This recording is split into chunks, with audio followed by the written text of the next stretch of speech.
Hello everyone, welcome to CTC by Rakhi Choubey. आज हम लोग बात करेंगे ईएमआरएस की वैकेंसी की, उसमें स्पेशली बीएड कैंडिडेट के लिए कि जो बीएड कैंडिडेट अपीयरिंग है क्या वो फॉर्म फिल कर सकते हैं या नहीं कर सकते हैं। जो बीएड कैंडिडेट अपीयरिंग है अभी वो एलिजिबल है या नहीं इस फॉर्म को फिल करने के लिए, और अगर एलिजिबल है तो क्या वो पीजीटी के लिए अप्लाई कर सकते हैं या फिर वो टीजीटी के लिए अप्लाई कर सकते हैं या नहीं कर सकते हैं। तो चलिए देखते हैं। पहले आप ये देख लीजिए कि आप जब फॉर्म फिल करोगे ना, ओके, जब आप फॉर्म फिल करोगे तो देखो आपको डिटेल्स डालने हैं। ये सारे डिटेल्स आप जैसे ही फिल कर लोगे, एजुकेशनल सारे 10th के डालने हैं, आपको 12th के डाल लिए, ग्रेजुएशन का भी डाल लिया। अगर आप टीजीटी के लिए अप्लाई कर रहे हो तो मास्टर्स की ज़रूरत नहीं है, उसमें नॉट एप्लीकेबल कर देना। और अगर आप ग्रेजुएशन मास्टर्स है आपका तो मास्टर्स की भी डाल देंगे, ठीक है। उसके बाद जब आप बीएड की फिल करने आओगे तो आपके पास 3 ऑप्शन है, देखिए, पास्ट, एपियरिंग और नॉट एप्लीकेबल। अगर आप एपियरिंग है तो आप एपियरिंग सेलेक्ट कीजिए, फिर ईयर डालना है अपन जो भी है, मतलब ईयर ऑटोमेटिक ये सेलेक्ट करिए, क्योंकि अपियरिंग है आप तो 2021 ही होगा। कोर्स स्ट्रीम यहाँ पे कोई ऑप्शन नहीं है, आपको अदर ही सेलेक्ट करने हैं। यहाँ पे बीएड आप टाइप कर लो, मीडियम जो भी आपका मीडियम है आपके पेपर का आप डाल सकते हो, जिससे भी आप पढ़ रहे हो, इंग्लिश हिंदी। यूनिवर्सिटी का नेम एक ही ऑप्शन है, इसको सेलेक्ट करने हैं आपको। यहाँ पे आपको नेम टाइप करना है और यहाँ पे आपको इंस्टीट्यूट नेम एंड एड्रेस, यहाँ पे जो भी बोर्ड का है वो डालना है। यहाँ पे नेम इंस्टीट्यूट का या कॉलेज जो भी है उसका। अब बात करते हैं रिजल्ट की। जब आप अपियरिंग हो आपके पास रिजल्ट है नहीं, बट देखिएगा, आप ध्यान दीजिएगा, यहाँ पे ये ऑटोमेटिक अनसेलेक्टेड है। अदर किसी सेक्शन में आप जाओगे, आप रिजल्ट मोड पे जाओगे ना, तो देखो आपके पास परसेंटेज और सीजीपीए ये सेलेक्ट करने का ऑप्शन आएगा। जैसे ही आप अपियरिंग सेलेक्ट कर लेते हो तो क्या होगा, देखो ये जो रिजल्ट मोड है ये ऑटोमेटिक अनसेलेक्टेड हो जाएगा। मतलब हम अपियरिंग है, हमारे पास मार्कशीट तो अभी है नहीं।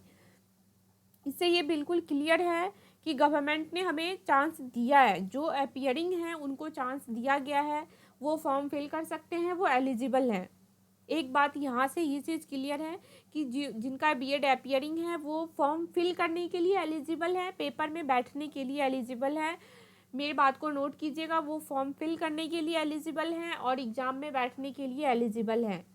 But at the time of joining, जब काउंसलिंग होगी आपकी, जैसे आप उस पेपर के बाद अगर आप पेपर क्लियर कर जाते हो, मेरिट लिस्ट में आपका नेम आता है, आफ्टर डेट जब काउंसलिंग होगी, काउंसलिंग के टाइम अगर आपके पास ये जो बीएड का सर्टिफिकेट है, मार्कशीट है, वो होगा तब तो आप ज्वाइन कर सकते हो, अदरवाइज आप नहीं कर सकते हो। क्योंकि जैसे आप इन्फॉर्मेशन बुलेटिन डाउनलोड करोगे फॉर्म फिल करने के पहले ही, तो आप देखना उसमें क्लियर गाइडलाइंस है कि टीजीटी या पीजीटी दोनों ही पोस्ट के लिए बीएड कंपलसरी है।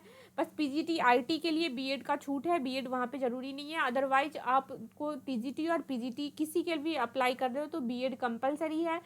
तो वहाँ पे बीएड की मार्कशीट तो आपको चाहिए ही चाहिए, कब, जब ज्वाइनिंग हो रही है आपकी।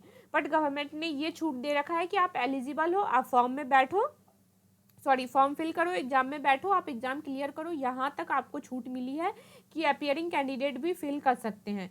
अगर आप 1% भी सीरियस नहीं है कि आप बस तुक्के मारने के लिए फॉर्म भर रहे हैं, तुक्का मार के आ जाएंगे, हो गया तो हो गया, भगवान के भरोसे जा रहे हैं वहाँ एग्जाम देने, तो सॉरी, तब मत फिल करो। क्योंकि ना ही आप पेरेंट्स के पैसे वेस्ट करो, ना अपने ना टाइम वेस्ट करो, फिर फालतू का हो जाएगा, टाइम और पैसे दोनों वेस्ट करना, इनको छोड़ो।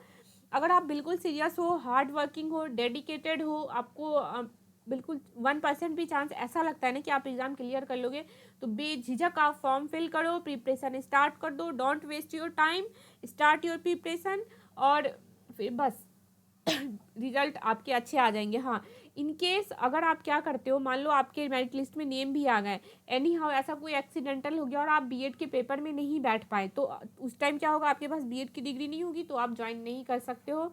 सो बी श्योर वहाँ पे at the time of joining आपके पास बीएड का सर्टिफिकेट हो। ओके।